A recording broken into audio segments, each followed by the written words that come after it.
ఏ తల్లి అనుగ్రహము కొరకు లోకములో ఉన్న సమస్త ప్రాణులు ఎదురు చూస్తాయో, ఏ తల్లి యొక్క అపాంగ వీక్షణము అంటే ఇలా తిన్నగా కూడా ఆవిడ చూడక్కర్లేదు, ఇలా కడగంటి చూపు చూస్తే చాలు.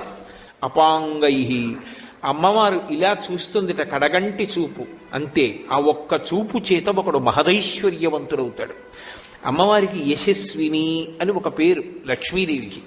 యశస్విని లలిత కవనివ్వండి, పార్వతి కవనివ్వండి, లక్ష్మి కవనివ్వండి, సరస్వతి కవనివ్వండి, ఆ పేరు ఉంటుంది తప్పకుండా. యశస్విని అంటే కీర్తినిచ్చున్నది అని.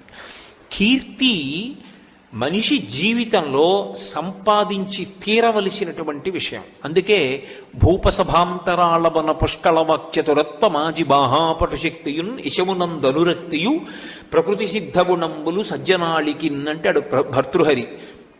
మంచి కీర్తితో నేను ఉండాలి అన్నది